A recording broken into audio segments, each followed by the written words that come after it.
All right, now we have another combustion reaction. Instead of ethylene, we now have ethane. C2H6 has 2 carbons and 6 hydrogen atoms in each molecule of ethane. And it is reacting, it's ethane gas. It's reacting with molecular oxygen in gaseous form.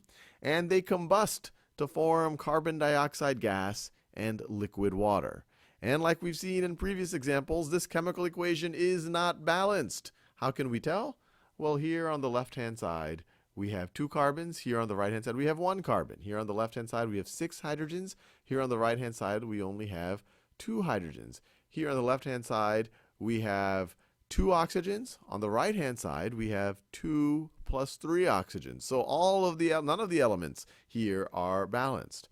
But like we did in the example with ethylene, whenever you see this where you have several somewhat complex molecules involved, it's good to save the element that is in a molecule by itself for last, because you can just tweak this to change the number of oxygens without having any other side effects on the number of carbons or hydrogens. So what I'm going to do is I'm going to first balance, like we've done before, the carbons and the hydrogens, which are going to have implications on the oxygens, because if I change the number here, it's going to change the number of oxygens. If I change the number here, it's going to change the number of oxygens. But lucky for me, I have this dioxygen molecule on the left-hand side that I can just tweak at the end to balance the entire chemical equation.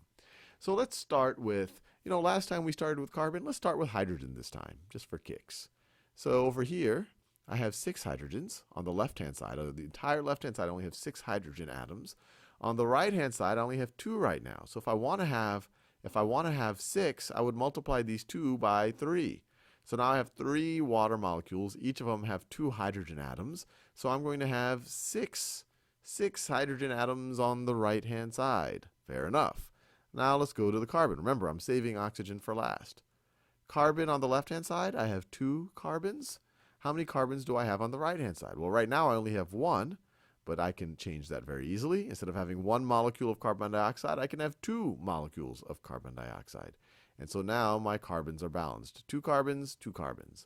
And now let's go to the oxygens. So right now I'll do this in a mauve color. Right now on the left-hand side, I have 2 oxygens. But on the right-hand side, what do I have? Let's see, I have 2 times 2.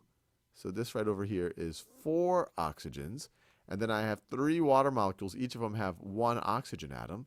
So 3 times 1, so this is going to be 3 right over here. So on the entire right-hand side, I have 7 oxygen atoms. And on the left-hand side, I only have 2. So what can I do here? What can I multiply by 2 to get to 7? 2 times what is equal to 7? Well, 2 times 3.5 is equal to 7.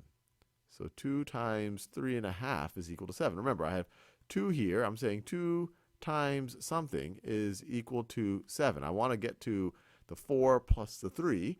Well, I multiplied it by 3.5.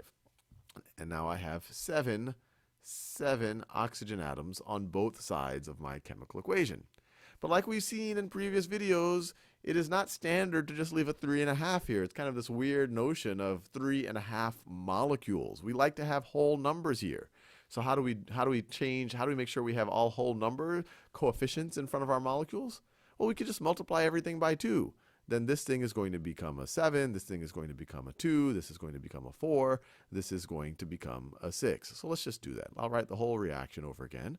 So I have my ethane, and I won't write actually what state it's in, just to save some time, plus some molecular oxygen. They combust, they yield. So these are the reactants. The products are carbon dioxide gas and liquid water. So let's see, you multiply, if you say that there was a 1 out here before, we're going to multiply that by 2 to get 2. We had a 3.5 here, multiply that by 2, you get a 7 here. We had a 2 right over here, multiply that by 2, you get a 4. Once again, I'm just multiplying all the coefficients by 2, just like you did in an algebraic equation in your algebra classes. And then finally, 3 times 2 is 6. And we're all balanced. We were balanced here, but we didn't have whole number coefficients. Multiplying everything by 2 gave us the whole number coefficients, and we are much happier.